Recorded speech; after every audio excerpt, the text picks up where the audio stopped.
तक I think हो गया था, ये भी हो गया था।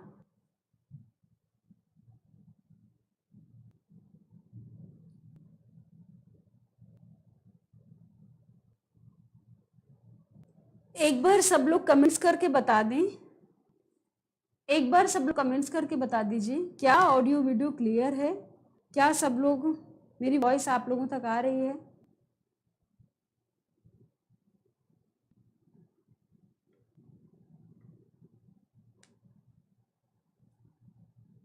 बताएं भाई, एक बार बता दीजिए क्या ऑडियो वीडियो सारा कुछ क्लियर है, फिर उसके बाद क्लास को कंटिन्यू किया जाए।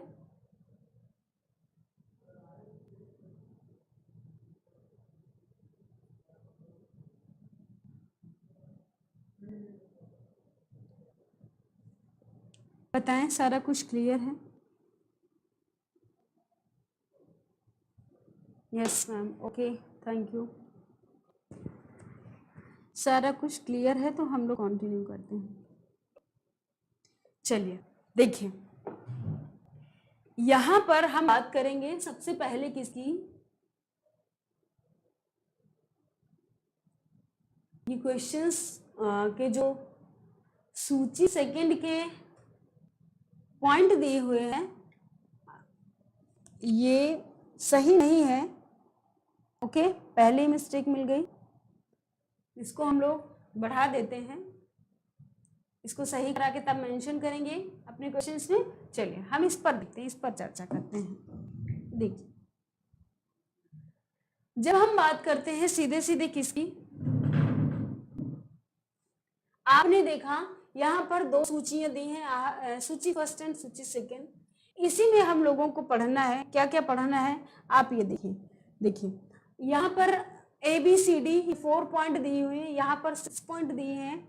अभी में हमें मैच करना है कि कौन किसे मैच होगा और किस आधार पर सारी चीजें हमारी मैच होंगी। मैम मेरी वीडियो नहीं चल रही, ममता जी फिर से रिफ्रेश कर लीजिए सेट को एक बार और स्टार्ट हो जाएगी ऑटोमेटिक। ठीक है, सब लोग फटाफट आ जाइए, सब लोग।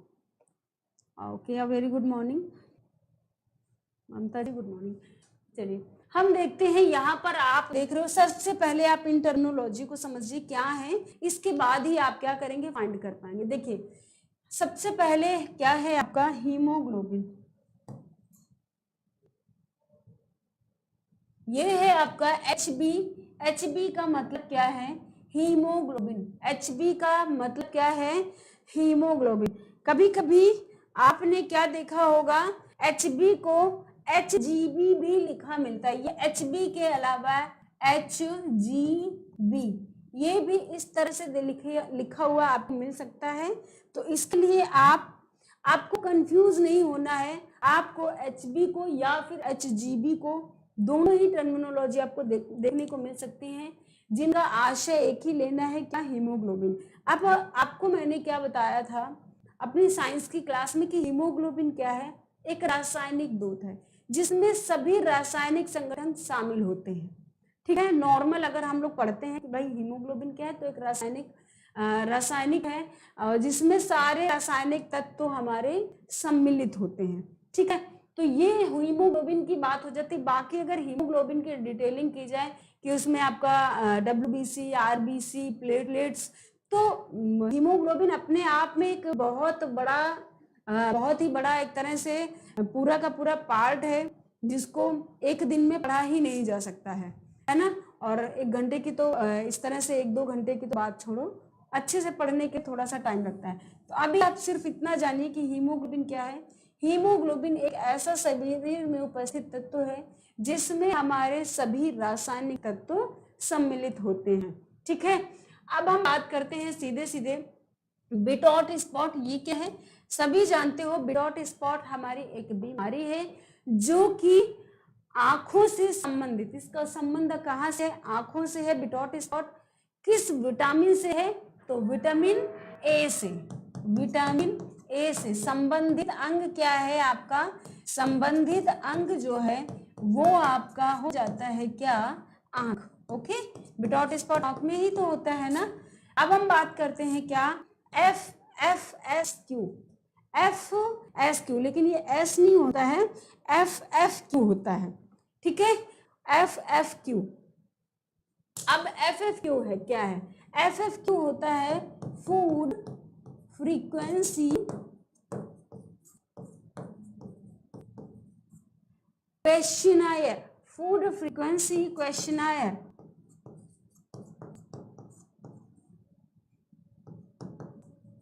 ओके, फूड फ्रीक्वेंसी क्वेश्चनायर,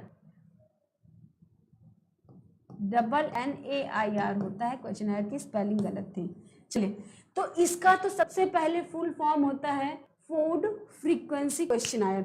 होता क्या है, ये क्या है, कब करते हैं, थोड़ा सा जान लीजिए, इसको थोड़े से जानने से ही काम चल जाएगा। क्यों? क्योंकि टीजीटी का फॉर्म भरने के लिए क्वालिफिकेशन, बेटा टीजीटी का फॉर्म भरने के लिए आपके पास BA में होम साइंस होना चाहिए, सेकेंड ईयर में भी है, अगर आपने फाइनल में छोड़ दिया है तो आपका काम चल जाएगा, और आपके पास बीएड मस्ट होना चाहिए, आपके पास बीएड की डिग्री आपके हाथ में होनी चाहिए, ठीक है।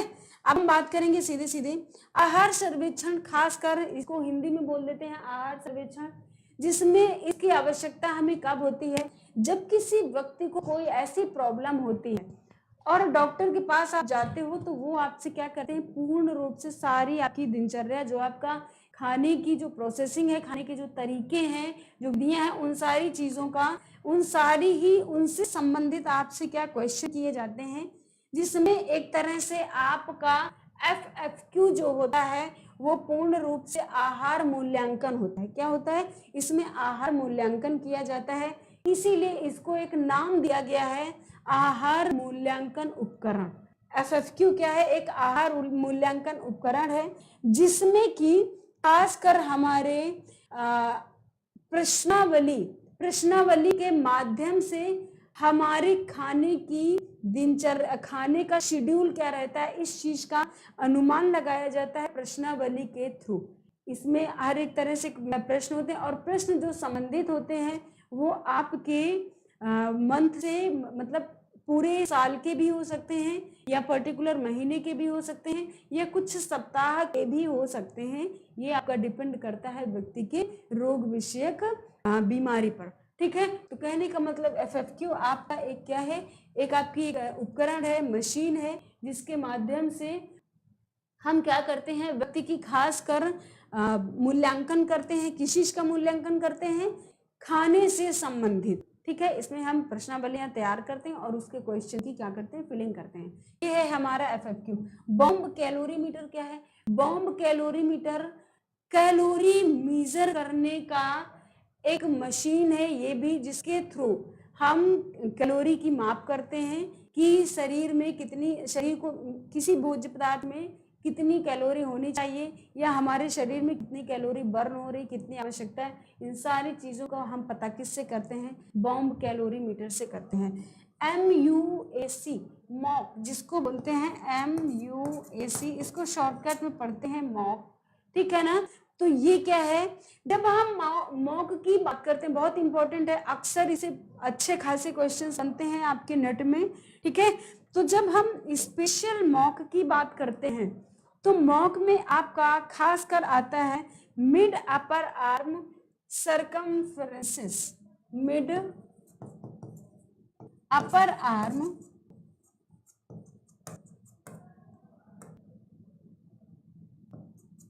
Mid upper arm circumference.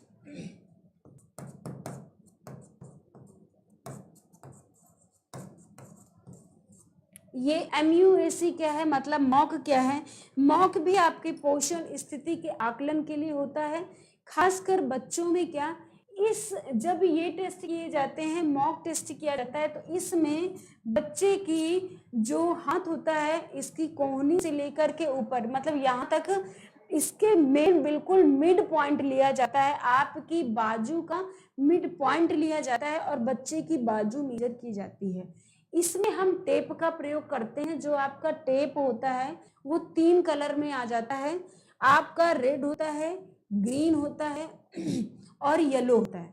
ये 3 कलर के, कहने का मतलब ये है कि कि जब हम इसके माप के लिए, मॉक के टेस्ट के लिए हम टेप का यूज करते हैं, ठीक है ना। और टेप आपका 3 कलर्स का होता है, रेड, ग्रीन और येलो।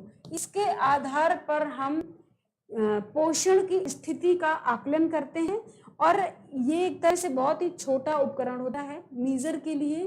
और जब आपकी, और इसी के साथ साथ मॉक में भी एक आता है आपका चेस्ट, जिसको बोलते हैं, चेस्ट की भी माप लेते हैं। एक निर्धारित माप से अगर कम होता है तो बच्चे को कुपोषण की स्थिति में लाया जाता है।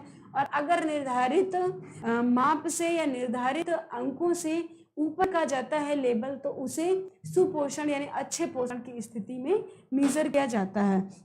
खासकर जब हम मेजर की बात करते हैं तो यहाँ पर 125 से लेकर के 125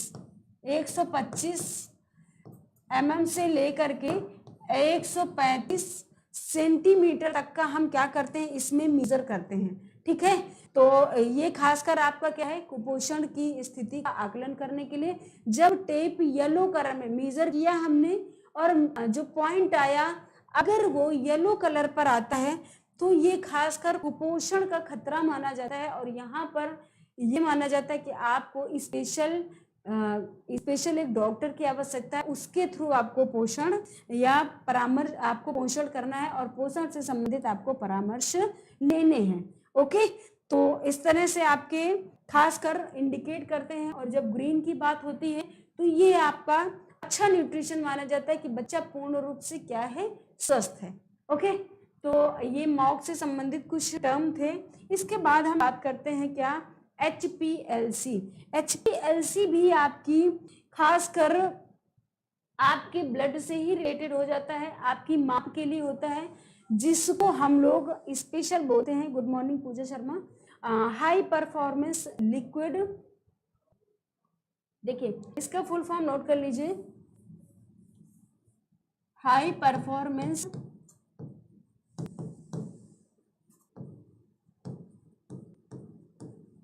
लिक्विड। और इसके बाद हम बात करते हैं, सी का मतलब होता है किससे, क्रोमेटोग्राफी से, क्रोमेटोग्राफी, क्रोमेटोग्राफी। ये होता है आपका HPLC, high performance liquid chromatography. ये भी एक जांच होती है जो कि हमारी खास कर करके ब्लड के लिए, ब्लड में हम इसमें सारी चीज़ों को, जो भी हमारा ब्लड जितने भी रासायनिक तत्वों से मिलकर बना होता है, उसी में एक स्पेशल जांच की जाती है, ब्लड में ही जांच की जाती है उसकी HPLC। तो अब चलिए हम लोग सीधे सीधे इसको मैच करते हैं और मिलाते हैं, देखते हैं किस तरह से कहाँ पर ये फिट बैठता है। तो चलिए फटाफट मिला करके आप लोग आंसर दीजिए, इसका राइट ऑप्शन क्या जाएगा, इसका राइट ऑप्शन बताएं भाई, क्या जाएगा, बताएं सब लोग, इसका राइट ऑप्शन क्या जाएगा। ये सारा आपका क्वेश्चन शो हो रहा है, ओके। ये पूरा विजुअल है क्वेश्चंस। अब आप लोग बताइए, इसका मैच करके बताइए, इसका कौन सा ऑप्शन राइट जाएगा। देखिए आहार सर्वेक्षण मैंने आपको क्या बताया था, FFQ आएगा। और जो आपकी मानोमिति है ये किस पर जाएगा, सीधे सीधे आपका मॉक पर जाएगा मानोमिति। और जीव रसायन जो था वो आपका हीमोग्लोबिन पर जाएगा। और जो रोग विषयक था वो आपका क्या होगा, बिटॉट स्पॉट। इसलिए आपका कौन सा राइट ऑप्शन जा रहा है, बताएं फटाफट, सब लोग बताएं फटाफट, कौन सा राइट ऑप्शन जा रहा है।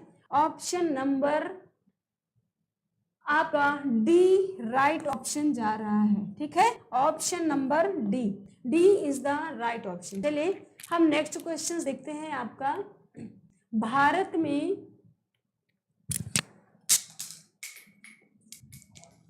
में निम्नलिखित सूक्ष्म पोषक पदार्थों की कमी का उच्चतम प्रचलन है।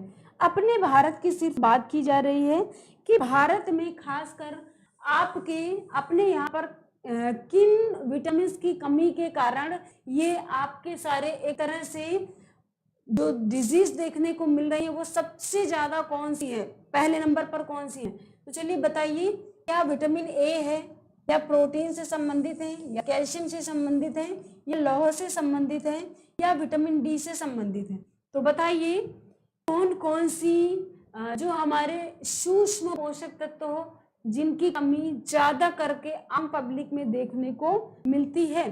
तो देखिए आपका खास कर जो आम पब्लिक में देखने को सर्वे के अकॉर्डिंग चीजें जो आपको देखने को मिल रही हैं कि सबसे ज्यादा जो उच्च प्रचलन पर है वो है आपका विटामिन ए और लौह मतलब आयरन। आपने देखा होगा कि अपने यहाँ पर कुछ विटामिन ए से संबंधित प्रोग्राम चलाए गए, ठीक है ना, और आयरन की पूर्ति, खास करके आयरन की कमी महिलाओं में ज्यादा देखने को मिलती है पुरुषों की अपेक्षा, ठीक है।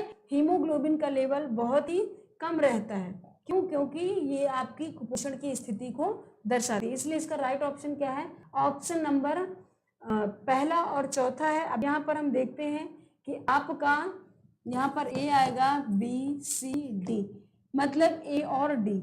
ऑप्शन नंबर बी आपका राइट ऑप्शन है, ठीक है। क्योंकि जब प्रोटीन की बात आती है तो प्रोटीन आपका सीधे सीधे किसके लिए आवश्यक होता है, किसके लिए महत्वपूर्ण होता है? हमारे शरीर के निर्माण के लिए, कोशिकाओं के निर्माण के लिए, उनकी रख रखाव के लिए आवश्यक होता है।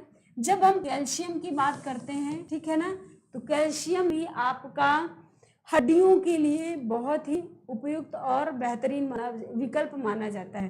कैल्शियम की कमी आपकी कहीं न कहीं ब्लड को भी इफेक्टेड करती है और साथ साथ आपके हड्डियों पर भी, ठीक।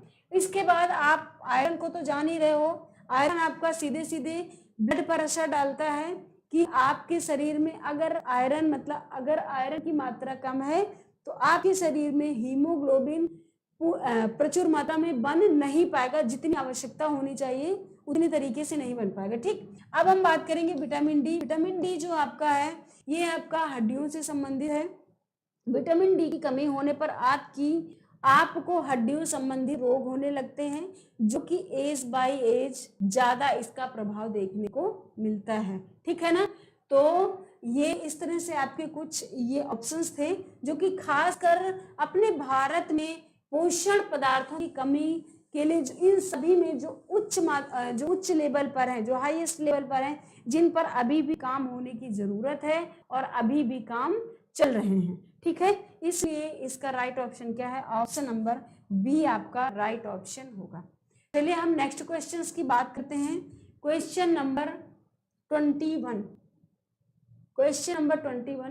कुपोषण मानव शरीर में विभिन्न रक्षा प्रणालियों पर विपरीत प्रभाव डालता है। क्वेश्चन कह रहा है कुपोषण का मतलब क्या हुआ? मल न्यूट्रिशन। क्या हुआ? कुपोषण का मतलब हुआ आपका सीधे सीधे मल न्यूट्रिशन की ओर इंडिकेट करता है। मल न्यूट्रिशन आपने देखा है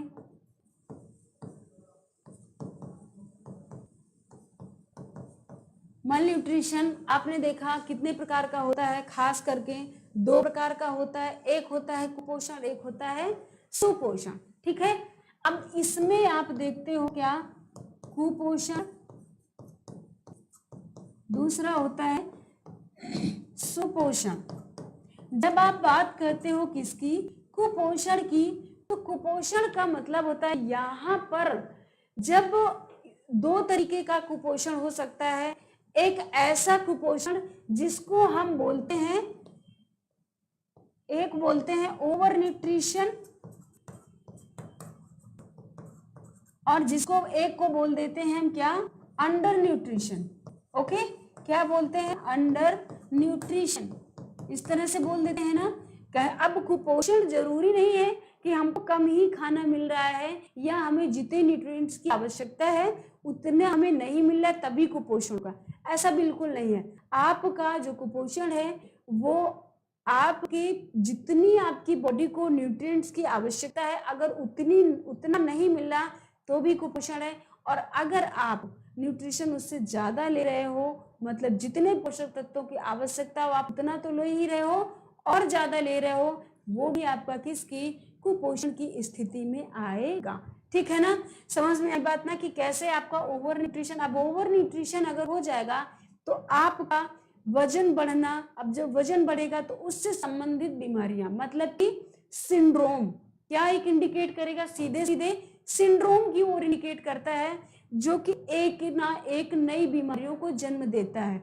यहाँ पर जब बीमारियों का इलाज किया जाता है तो आप पर्टिकुलर उसी बीमारी का इलाज नहीं कर सकते। सपोज दैट आपको हाई बीपी है तो आप हाई बीपी संबंधित बीमारियों का इलाज नहीं करोगे, आप उसकी पहले जड़ों पर जाओगे कि भाई इसकी उत्पत्ति कहाँ से मानी जा रही।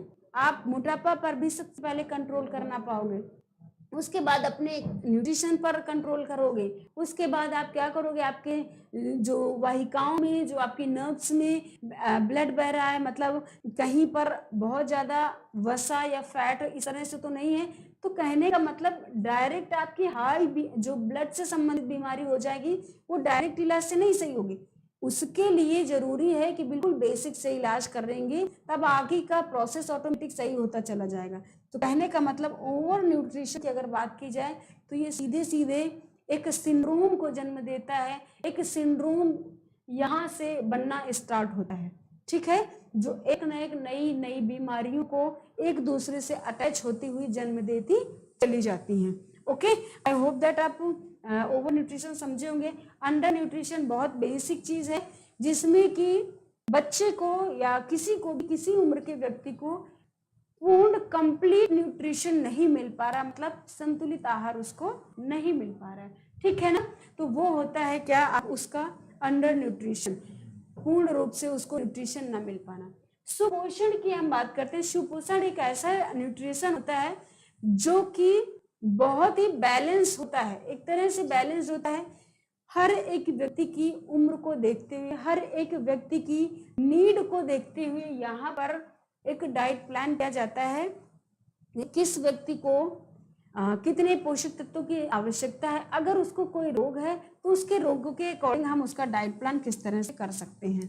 ओके, तो ये रहता है आपका क्या, मल न्यूट्रिशन। अब देखिए क्वेश्चन क्या कह रहा है, क्वेश्चन कह रहा है कुपोषण मानव शरीर में विभिन्न रक्षा प्रणालियों पर प्रभाव डालता है। तो ये बिल्कुल सही बात है कि अगर आप कुपोषित हैं तो आपकी जितनी भी रक्षा प्रणालियां आपके शरीर में हैं, कोई भी रक्षा प्रणाली, वो सारी की सारी क्या होंगी, प्रभावित होंगी, नो डाउट, ठीक है। तो देखिए आपका पहला आता है क्या, प्रतिजैवी निर्माण, यानी कि एंटीबॉडीज। बिल्कुल सही बात है कि भाई आपकी जो एंटीबॉडीज का निर्माण है वो कम होने, अगर आप कुपोषित हो रहे हो तो क्या आपके शरीर में एंटीबॉडीज बनेंगे, नहीं बनेंगे, ठीक है। और आपकी फैगोसाइटिक क्रिया क्या होती है, थोड़ा सा इसको समझ लीजिए। फैगोसाइटिक क्रिया एक ऐसी क्रिया होती है जो कि हमारे शरीर में अगर कोई बाहरी बैक्टीरिया, जीवाणु, विषाणु ऐसे कुछ अगर प्रवेश करते हैं तो फैगोसाइट क्या करता है, तुरंत उनको किल कर देता है, उनको मार देता है, मतलब हमारे शरीर की वो रक्षा करता है, इसलिए इसको प्रतिरक्षा प्रणाली में शामिल किया गया है फैगोसाइट को, ठीक है। तो फैगोसाइट का मुख्य काम यही है। अब आप जब कुपोषित हो जाओगे तो फैगोसाइट क्या होगा, उतना पावरफुल नहीं रहेगा कि आपकी बॉडी में आ रहे बैक्टीरिया को वो पहले ही वहां उस पर्टिकुलर अंग में पहुंचने से पहले ही उसको क्या कर दे, डेड कर दे, उसको निष्क्रिय कर दे, उसको मार दे, मतलब किल कर दे, ठीक है। तो समझ में आई बात ना कि फैगोसाइट का क्या काम हुआ, ऊतक अखंडता। ऊतक अखंडता का मतलब होता है, अखंडता मतलब खंड ना हो, जुड़े रहें। तो ऊतक, अगर आपको सही से न्यूट्रिशन है तो आपके ऊतक भी अच्छे तरीके से काम करते हैं। अगर आप कुपोषित हैं तो स्वाभाविक सी बात है, सीधे से असर पड़ेगा आपके किस पर, ऊतक पर, मतलब ऊतक की अखंडता पर, ठीक। ये तो आप बताइए, आपको ये समझ में आया ना कि तीनों ऑप्शन आपकी किस तरह से कारगर हैं। इसलिए अब बताइए फटाफट इसका राइट ऑप्शन क्या होगा। बिल्कुल सब लोगों का सही आंसर आ रहा है, very good. Option number D इसका राइट ऑप्शन होगा, उपरोक्त सभी, ठीक है। तो ये आपका राइट ऑप्शन होगा। चलिए हम आगे बात करेंगे, आगे क्वेश्चन की ओर। निम्न में से कौन बच्चों में पेम का कारण है। पेम मतलब समझते हो ना, PEM। पेम का मतलब होता है प्रोटीन, एनर्जी, मल न्यूट्रिशन।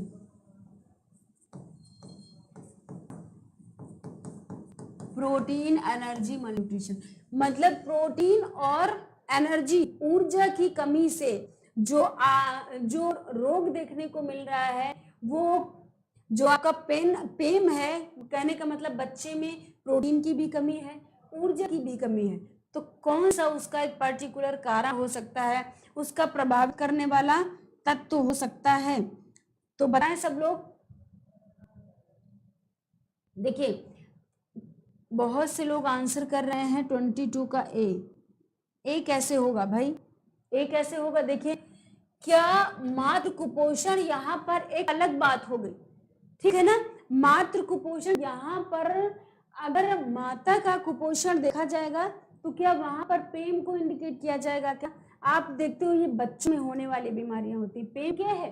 बच्चों में होने वाली बीमारी होती है, जो कि हम खास कर स्पेशल चिल्ड्रन में देखते हैं। आपने देखा होगा, पढ़ा होगा, या मैंने ही आपको ऑलरेडी पढ़ाया है कि जब प्रोटीन और ऊर्जा दोनों की कमी होती है तब कौन सी डिसीज आती है आपकी? मैरेस्मस। कौन सी आती है? मैरेस्मस, ठीक है। और जब सिर्फ और सिर्फ किसकी कमी होगी? जब सिर्फ और सिर्फ ऊर्जा की कमी होगी तब क्या होगा? आपका क्वाशियोरकर रोग होगा, ठीक है ना। कौन सा? क्वाशियोरकर रोग देखने को मिलेगा। जब दोनों की कमी होगी तब आपका मैरेस्मस, और जब एक की कमी होगी तो क्वाशियोरकर। तो आप देखिए ये खासकर बच्चे को पूर्ण रूप से प्रोटीन कब नहीं मिल पाएगी कि जब व्यक्ति गरीब एक निर्धन परिवार से बिलोंग कर रहा होगा, तब उसको प्रोटीन और ऊर्जा जितनी चाहिए उतनी नहीं मिल पाएगी। अदरवाइज यहाँ पर मतलब एक माता से कोई संबंध ही नहीं है, ठीक है। और तनाव की जब बात की जाएगी तो जरूरी नहीं है कि व्यक्ति अगर तनाव में है तो उसको पूरा न्यूट्रिशन नहीं मिल रहा है, ठीक है। और गलत स्तन त्याज्यता, इसका भी कोई मतलब नहीं है, इसलिए इसका राइट ऑप्शन क्या होगा? ऑप्शन नंबर बी, गरीबी होगा, ठीक है। अब हम बात करेंगे निर्जलित आलुओं, पालक, गोभी और रागी में आर्द्रता की मात्रा होनी चाहिए। कह रहा है निर्जलित, सिंपल त्रिपाठी, सी नहीं होगा। आपको बुक में हो सकता है सी देखने को मिल जाए, ठीक है, लेकिन इसका राइट ऑप्शन सी नहीं होगा, किसी भी तरीके से नहीं होना चाहिए। क्यों? क्योंकि तनाव जरूरी नहीं है कि बहुत अच्छे घरों में तनाव नहीं होता हो, जरूरी नहीं कि सिर्फ गरीब परिवार के ही बच्चों को तनाव हो, या ये भी जरूरी नहीं है कि सिर्फ हाई फाई फैमिली में ही उनको सिर्फ तनाव हो। इसलिए इसका तनाव ऑप्शन सही नहीं होगा, इसका गरीबी होगा। भाई गरीबी के कारण ही तो देखो बच्चों को पूरी तरह से न्यूट्रिशन नहीं मिल पाता है, तभी तो ये सारे अभियान चलाए जाते हैं ना, आपके प्रोटीन से संबंधित अभियान और एनर्जी से संबंधित अभियान। के बच्चे को स्वास्थ्य, देखिए आप देखिए स्वास्थ्य केंद्रों में बच्चों को पोषण दिया जाता है, आंगनबाड़ी बाल केंद्रों में। क्यों?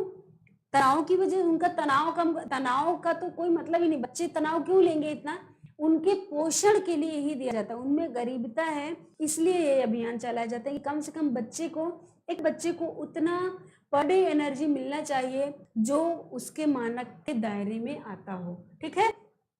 अब हम बात करेंगे क्वेश्चन नंबर 23 की। यहाँ पर निर्जलित आलू, पालक, फूल गोभी और रागी आर्द्रता की मात्रा होनी चाहिए। तो देखिए यहाँ पर जब हम बात करते हैं निर्जलित की बात करेंगे तो कहने का मतलब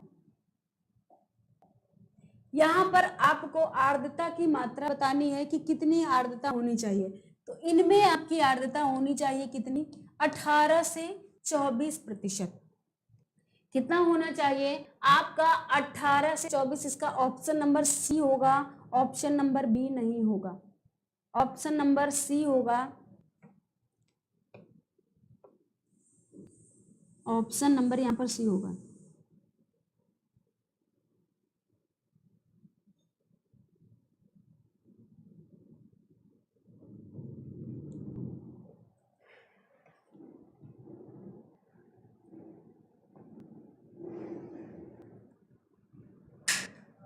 ये देखिए, इनमें सब में आप क्या देखते हो, खास करके जितने भी हैं, पालक है, मेथी है, बथुआ, ये रिसोर्स होते हैं किसके, विटामिन B2 इनमें भरपूर मात्रा में पाए जाते हैं।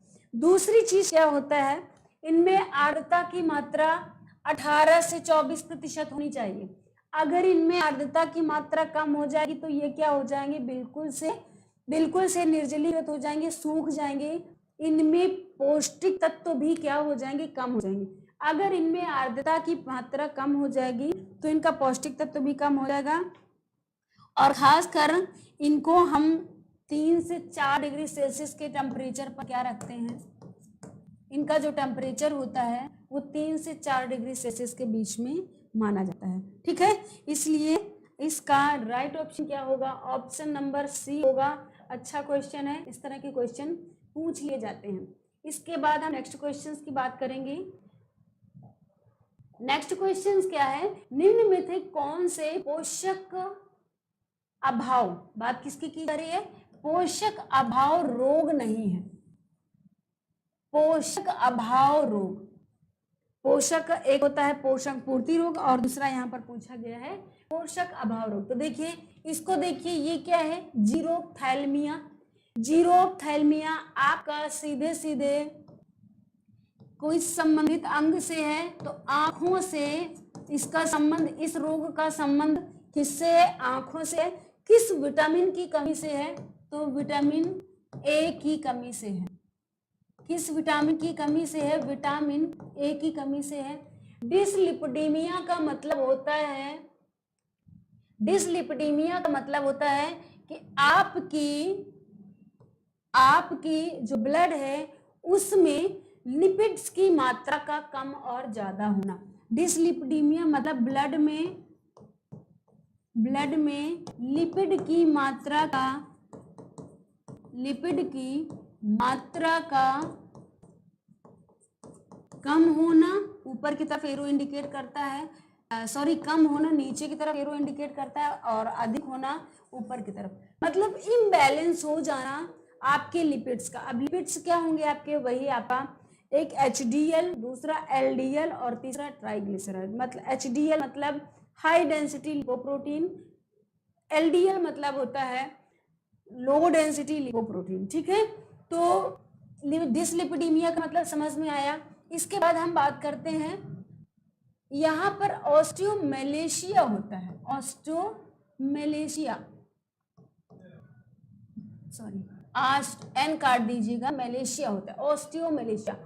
ऑस्टियोमेलेशिया आपके वयस्कों में देखने वाली बीमारी है। इसका संबंधित अंग कौन सा है, ऑस्टियोमेलेशिया का संबंधित अंग आपकी हड्डियां हो सकती हैं। अब हड्डियों में किसी भी अंग की हड्डी हो सकती है, ठीक है ना। ऑस्टियोमेलेशिया किस एज में होती है, तो आपकी वयस्कों में होती है, वयस्कों में होती है आपकी ऑस्टियोमेलेशिया। और इस बीमारी में वयस्कों की हड्डियां कमजोर होने लगती हैं। एक और होता है ऑस्टियोपोरोसिस। तो ऑस्टियोपोरोसिस खासकर वृद्धों में देखने को मिलता है। इसमें क्या होता है, ये भी हड्डियों से ही संबंधित होता है। अंतर ये होता है कि हड्डियां यहाँ पर ज्यादा वीक हो जाती हैं, और वीक होने के कारण उनमें छोटे छोटे से छिद्र दिखाई देने लगते हैं, जिसके कारण क्या हो जाती है, हड्डियां बहुत ही ज्यादा वीक हो जाती हैं ऑस्टियोपोरोसिस में। और आपकी ऑस्टियोमेलेशिया में वयस्कों में होता है। ठीक है, हड्डियों से संबंधित रोग है। अब किस विटामिन की कमी से होता है, तो आपका खासकर विटामिन डी की कमी से होने वाला रोग है। किसकी, विटामिन डी की कमी से होने वाला रोग है। हम बात करते हैं केरेटोमलेशिया की।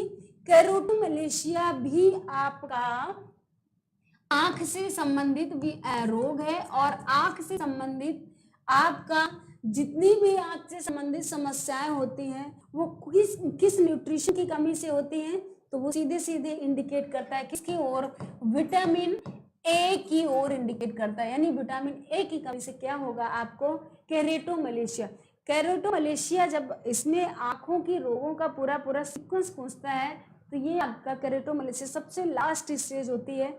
इसमें आंखें पूर्ण रूप से आपकी पूर्ण रूप से डैमेज हो जाती हैं, सही होने के चांस ना के बराबर होते हैं। एनोरेक्सिया नर्वोसा, एनोरेक्सिया नर्वोसा क्या होता है? ये भी आपकी कोई किसी पोषण के अभाव में रोग नहीं है। क्यों? क्योंकि ये एक तरह से मानसिक रोग होता है एनोरेक्सिया नर्वोसा। इसमें लोगों को ये लगता है कि हम मोटे हो रहे हैं या कुछ इस तरह से विचार लोगों के होते हैं और लोग इसमें कम खाना स्टार्ट कर देते हैं, ठीक है ना। तो ये आपके पोषण की कमी से रोग नहीं होता है, यहाँ पर ये मानसिक बीमारी हो जाती है एक तरह से। उसको हमेशा ये लग रहता है कि हम मोटे हो रहे हैं। ये खासकर लक्षण किस में देखने को मिलते हैं? ये खासकर लक्षण गर्ल्स में ज्यादा देखने को मिलते हैं, वो भी किशोर अवस्था के दौरान या फिर वयस्क में या स्टार्टिंग आप यंग एज में कह सकते हो, ये चीज हमें देखने को मिलती है। अब बताइए भाई, पोषण अभाव से रोग कौन सा नहीं है? पोषण अभाव रोग नहीं है, तो बताइए। एक तो आपका यही मिल गया बिना कुछ सोचे समझे, एनोरेक्सिया नर्वोसा, और दूसरा कौन सा हो जाएगा? दूसरा आपका डिसलिपिडीमिया। क्यों? क्योंकि जीरोथैलेमिया और ये दोनों ही विटामिन ए की कमी बता रहे हैं और ये विटामिन डी की कमी बता रहा है, लेकिन इसमें कोई ऐसी कमी नहीं बता रहा, ठीक है। तो अब आप बता सकते हैं इसमें कौन सा ऑप्शन सही जाएगा? Option number C is the right option, दूसरा और पांचवा। ओके, समझ में आया? आई थिंक यहाँ तक आप लोगों को क्लियर हो गया होगा। तो चलिए हम आगे नेक्स्ट क्वेश्चन की ओर मूव करते हैं, देखते हैं आपका ये क्या है। देखिए, बहुत अच्छा क्वेश्चन है और बहुत ही कॉमन क्वेश्चन है। आप लोग दूध की पैकेट मार्केट से खरीद के लाते होंगे, उसमें कभी आपने देखा है उसमें लिखा होता है SNF, SNF ऐसे कभी जानने की कोशिश की है SNF क्या होता है? चलिए देखते हैं, आज हम लोग चर्चा करते हैं इसके विषय में। मानक दूध में जो आपका प्रमाणित दूध होता है, समझ गए? प्रमाणित दूध आपका जो डायरेक्टली जिनके घर में जानवर है, भैंस है, गाय है, जो भी है, तो इनसे जो हमें मिल्क प्राप्त होता है, तो ये मानक नहीं है दूध का, समझ गए? ये मानक नहीं है, ये मिल्क है, लेकिन प्रमाणित दूध नहीं है, ठीक है ना। कि मतलब एक दूध में कितना फैट होना चाहिए, कितने हमारे अन्य पोषक तत्व होने चाहिए, ये हमारा एक तरह से मानक निर्धारित किया जाता है, जिसमें SNF की मात्रा क्या होती है?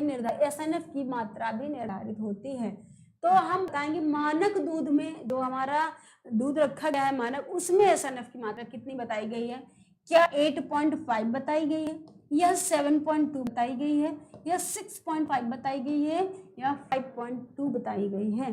तो बताएं इसका राइट ऑप्शन क्या है। तो सबसे पहले आप ये जानिए कि SNF क्या है। देखिए, SNF की जब हम बात करते हैं, सीधे सीधे SNF हमको ये बताता है कि जो भी हमारे, कहने का मतलब SNF हमारा ये इंडिकेट करता है कि फैट के साथ साथ हमारे जो अन्य पोषक तत्व हैं, अन्य जो ठोस कारक हैं हमारे मिल्क में जो होने चाहिए, वो भी पर्याप्त मात्रा में होने चाहिए। अब ठोस कारक में आपका जैसे आपका आ जाएगा क्या? लैक्टोज आ जाएगा, विटामिन आ जाएगा, खनिज लवण आ जाएगा, ये सारी चीजें, खनिज लवण आ जाएगा, लैक्टोज आ जाएगा, विटामिन आ जाएगा, मतलब ये सारी चीजें सम्मिलित तो होनी चाहिए। जब भी हम बात करते हैं किसकी, SNF की बात करते हैं, तो इसमें हम खास करके टोन्ड मिल्क का प्रयोग करते हैं। किसका? टोन्ड मिल्क जो होता है। अब टोन्ड मिल्क क्या होता है? टोन्ड मिल्क एक ऐसा मिल्क होता है जो कि साधारण जो मिल्क नॉर्मली जानवरों से प्राप्त होता है, एक ऐसा मिल्क, और एक मिल्क हम ऐसा लेते हैं जो क्रीमलेस होता है, बिल्कुल उसकी पूर्ण रूप से क्रीम निकाल दी जाती है, और एक तरफ ऐसा दूध होता है जिसमें क्रीम और कुछ भी ऐसी चीजें नहीं निकाली जाती हैं, वो बिल्कुल प्योर होता है। हम इस तरह के दो तरह के मिल्क को क्या करते हैं? एक ही मिक्स करते हैं, और मिक्स करने के पश्चात हम दूध को तैयार करते हैं, ठीक है ना।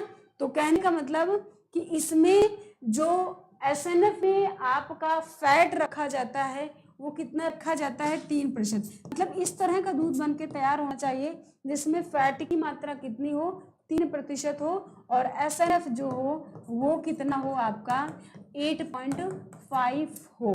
वो दूध हमारा कैसा दूध होगा, प्रमाणित दूध होगा, और उसमें SNF की मात्रा 8% होगी। मतलब आपके फैट लेवल भी बहुत ज़्यादा नहीं होना चाहिए, 3% ही होना चाहिए। और जो SNF दर्शाता है 8.5, मतलब इसमें हमारे अन्य ठोस जो हमारे पदार्थ हैं, न्यूट्रिएंट्स हैं, वो भी पूरे के पूरे क्या हैं, शामिल हैं। ये SNF हमारा दर्शाता है।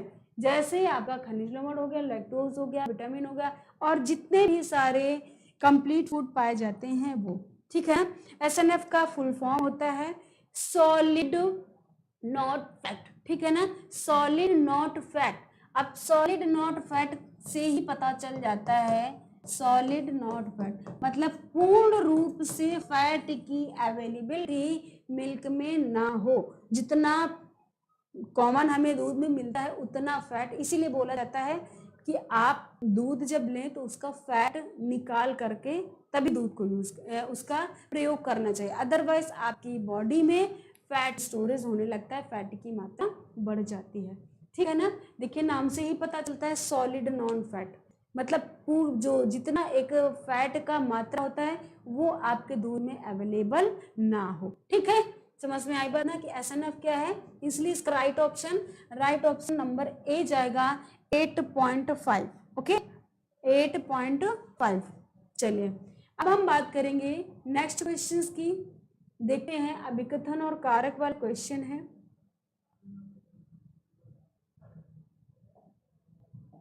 देखिए कथन ए लिखा है दूध का पास्तुरीकरण, यहाँ पर पास्तुरीकरण लिखा है, पाश्चुरीकरण होता है, ऐसे लिख लीजिएगा, पाश्चुरीकरण ये होता है। आप इंग्लिश वर्जन देखेंगे तो आपको पास्तुरीकरण ही मिलेगा, ठीक है। तो पाश्चुरीकरण जीवाणु या फिर जीवाणुओं को नष्ट करने के लिए किया जाता है। ऑप्शन ए कह रहा है, अभिकथन ए कह रहा है आपका कि दूध का पाश्चुरीकरण जीवाणु और रोगाणु को नष्ट करने के लिए किया जाता है। रीजन कह रहा है दूध में लैक्टिक एसिड की उपस्थिति के लिए इसका परीक्षण किया जाता है। मतलब हमारा रीजन जो कह रहा है कि हम पाश्चुरीकरण इसलिए करते हैं कि हमारे दूध में जितने भी लैक्टिक एसिड हैं इनका हम परीक्षण करते हैं। तो आप बताइए, हमने लास्ट क्लास में पाश्चुरीकरण पढ़ाया था आपको, और उसमें मुझे याद है कि मैंने 2 विधियां भी बताई थी, एक बताया था HTST, एक बताया था 62.5 टेम्परेचर पर गर्म करके। तो बताइए इसका राइट ये क्या सही हो, कौन सा सही होगा कौन सा गलत होगा।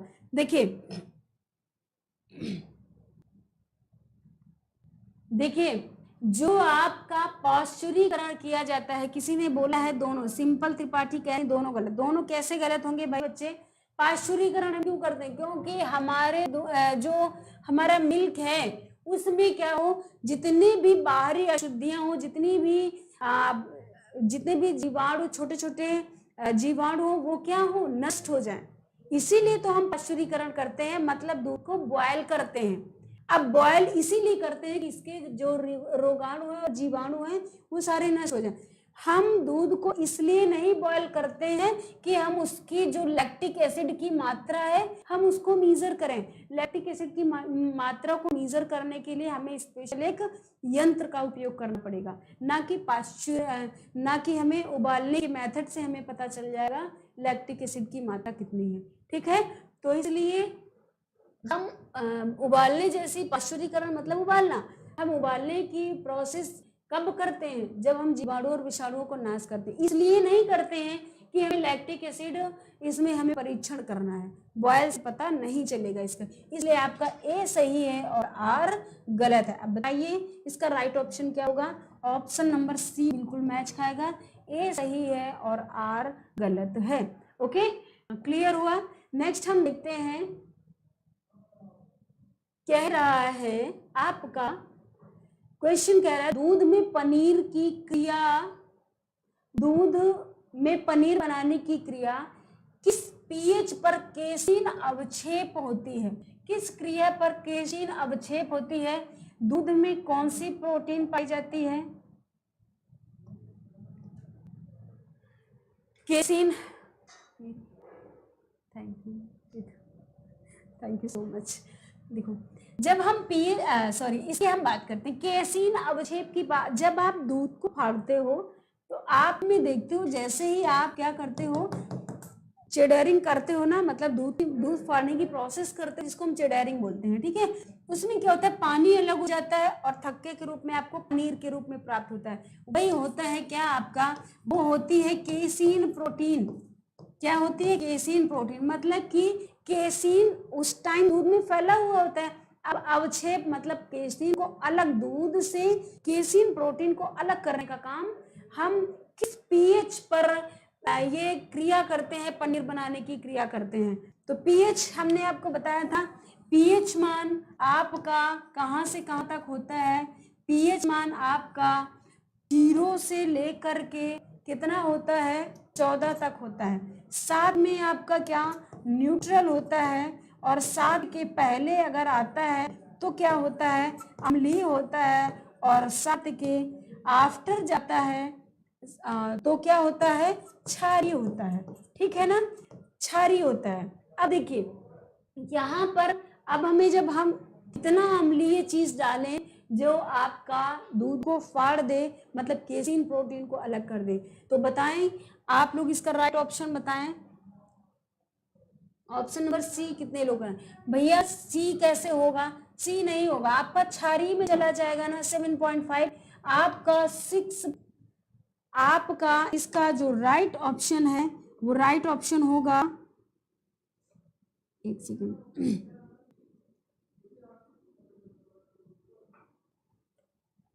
चलिए इसका जो राइट ऑप्शन है 4.6 होगा, ठीक है ना, ये नहीं होगा, इसका राइट ऑप्शन 4.6। मतलब जब अम्लीय होगा, प्रबल अम्लीयता होगी, तब क्या देखने को मिलेगा कि आपका दूध फाड़ दिया जाता है और पनीर प्रोसेस की जाती है, ठीक है ना, पनीर बनाया जाता है, केसिन प्रोटीन अलग की जाती है।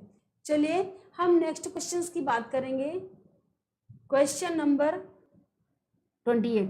देखिए इसमें क्या होता है, हम जब बात करते हैं अंकुरण की, जर्मिनेशन की, तो आपकी जर्मिनेशन प्रोसेस सीधे सीधे आपके अनाजों में होता है।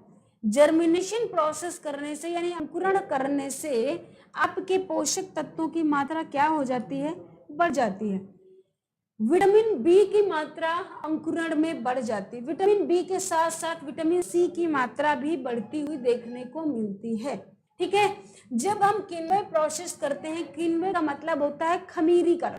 तो खमीर किसमें होता है? जैसे हमने क्या कर दिया, हमें इडली बनाना है या डोसा बनाना है, तब हम खमीरीकरण करते हैं। हम आटा मार के रखें, उसमें भी खमीरीकरण होता है, ठीक है ना। तो उसमें क्या होता है, पौष्टिक तत्व अच्छे से प्रिपेयर हो जाते हैं पूर्ण रूप से, और दूसरी चीज क्या हो जाती है, अच्छे से मिक्सिंग हो जाती है, ठीक।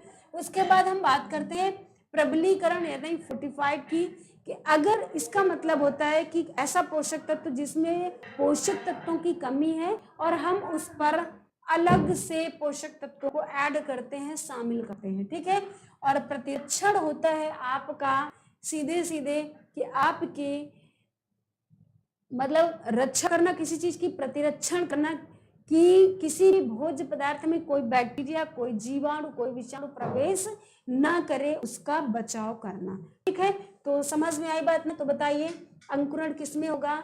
बीजों में होगा, ठीक है। तो यहाँ पर बीज क्या है आपके? दालें और अनाज होंगे।